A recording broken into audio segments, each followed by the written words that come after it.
متی کی انجیل اور اس کا 21واں باب اور پہلی آیت۔ اور جب وہ یروشلم کے نزدیک پہنچے اور زیتون کے پہاڑ پر بیت فگے کے پاس آئے تو یسوع نے 2 شاگردوں کو یہ کہہ کر بھیجا۔ آیت نمبر 2 کہ اپنے سامنے کے گاؤں میں جاؤ، وہاں پہنچتے ہی ایک گدھی بندھی ہوئی اور اس کے ساتھ بچہ پاؤ گے، انہیں کھول کر میرے پاس لے آؤ۔ آیت نمبر 3 اور اگر کوئی تم سے کچھ کہے تو کہنا کہ خداوند کو ان کی ضرورت ہے اور فی الفور انہیں بھیج دے گا۔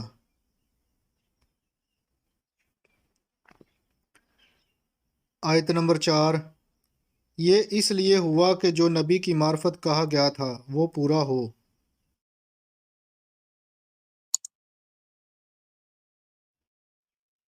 آیت نمبر 5 کہ سیون کی بیٹی سے کہو کہ دیکھ تیرا بادشاہ تیرے پاس آتا ہے، وہ حلیم ہے اور گدھے پر سوار ہے، بلکہ لادو کے بچے پر۔ آیت نمبر 6 بس شاگردوں نے جا کر جیسا یسوع نے ان کو حکم دیا تھا ویسا ہی کیا۔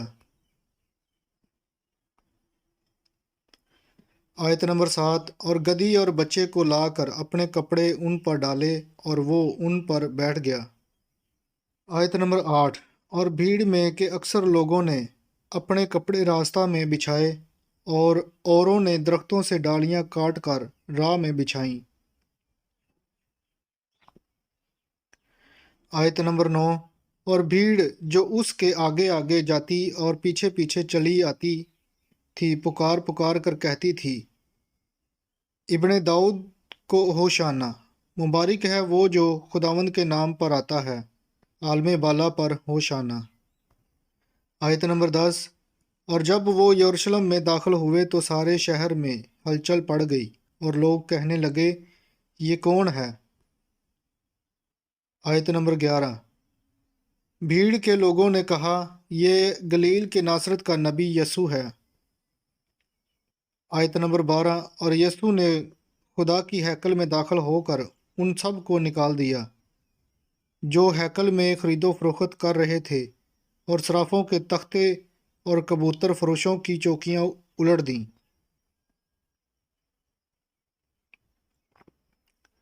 آیت نمبر 13 اور ان سے کہا، لکھا ہے کہ میرا گھر دعا کا گھر کہلائے گا، مگر تم اسے ڈاکوؤں کی کھو بناتے ہو۔ آیت نمبر 14 اور اندھے اور لنگڑے ہیکل میں اس کے پاس آئے اور اس نے انہیں اچھا کیا۔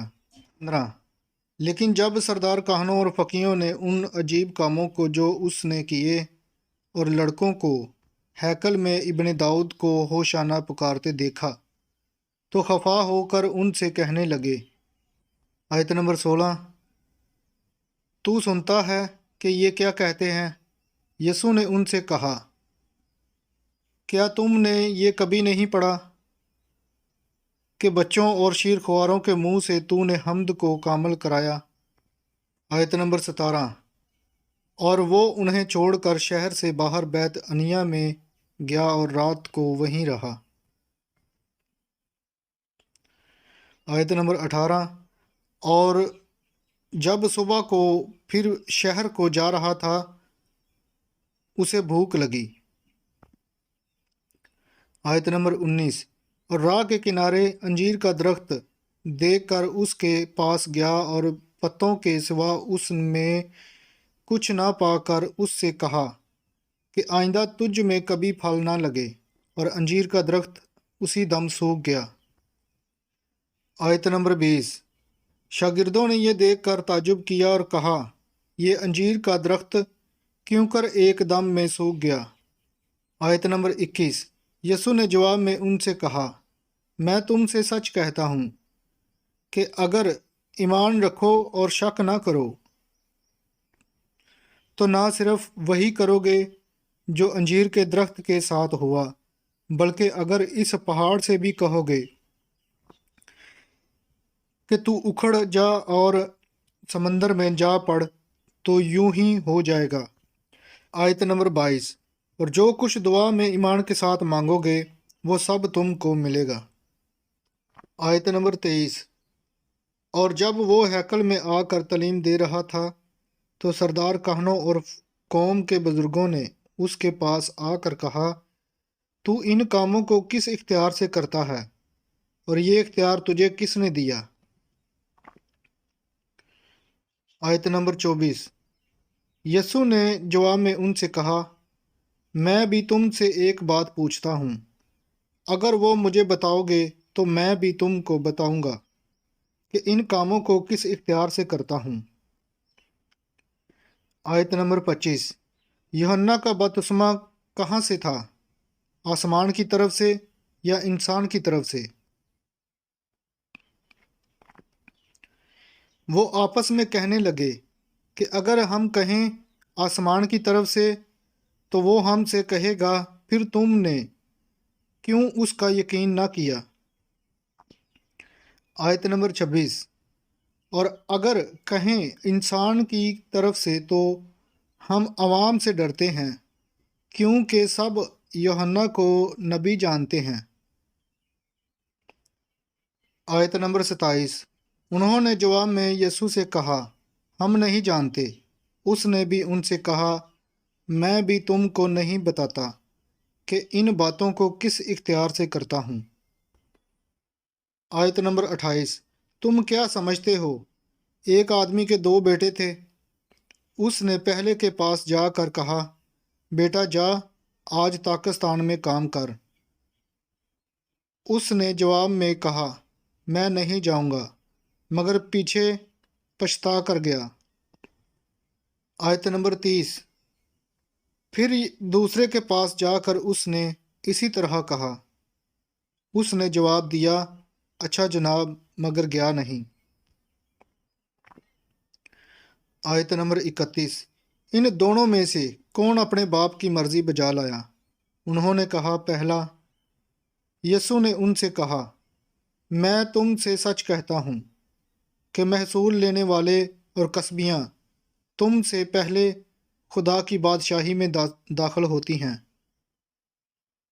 آیت نمبر 32۔ کیونکہ یوحنا راست بازی کے طریق پر تمہارے پاس آیا اور تم نے اس کا یقین نہ کیا، مگر محصول لینے والوں اور کسبیوں نے اس کا یقین کیا، اور تم یہ دیکھ کر پیچھے بھی نہ پچھتائے کہ اس کا یقین کر لیتے۔ آیت نمبر 33۔ ایک اور تمثیل سنو۔ ایک گھر کا مالک تھا جس نے تاکستان لگایا اور اس کی چاروں طرف احاطہ گھیرا اور اس میں حوض کھودا اور برج بنایا اور اسے باغبانوں کو ٹھیکے پر دے کر پردیس چلا گیا۔ آیت نمبر 34۔ اور جب پھل کا موسم قریب آیا تو اس نے اپنے نوکروں کو باغبانوں کے پاس اپنا پھل لینے کو بھیجا۔ آیت نمبر 35۔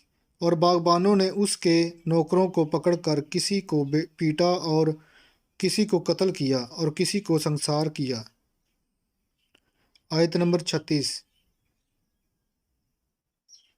پھر اس نے اور نوکروں کو بھیجا جو پہلے سے زیادہ تھے، اور انہوں نے ان کے ساتھ بھی ویسا ہی سلوک کیا۔ آیت نمبر 37۔ آخر اس نے اپنے بیٹے کو ان کے پاس یہ کہہ کر بھیجا کہ وہ میرے بیٹے کا تو لحاظ کریں گے۔ آیت نمبر 38۔ جب باغبانوں نے اپنے بیٹے آیت نمبر 38۔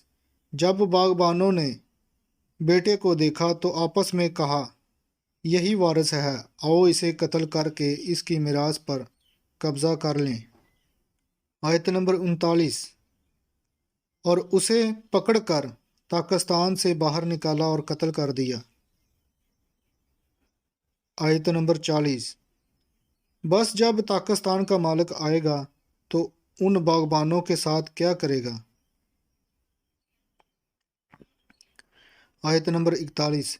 انہوں نے اس سے کہا، ان بدکاروں کو بری طرح ہلاک کرے گا اور باغ کا ٹھیکہ دوسرے باغبانوں کو دے دے گا جو موسم پر اس کو پھل دیں۔ آیت نمبر 43۔ اس لیے میں تم سے کہتا ہوں کہ خدا کی بادشاہی تم سے لے لی جائے گی اور اس قوم کو جو اس کے پھل لائے دے دی جائے گی۔ آیت نمبر 44۔ اور جو اس پتھر پر گرے گا ٹکڑے ٹکڑے ہو جائے گا، لیکن جس پر وہ گرے گا اسے پیس ڈالے گا۔ آیت نمبر 45۔ اور جب سردار کاہنوں اور فریسیوں نے اس کی تمثیلیں سنی تو سمجھ گئے کہ وہ ہمارے حق میں کہتا ہے۔ آیت نمبر 46۔ اور وہ اسے پکڑنے کی کوشش میں تھے، لیکن لوگوں سے ڈرتے تھے کیونکہ وہ اسے نبی جانتے تھے۔ آمین۔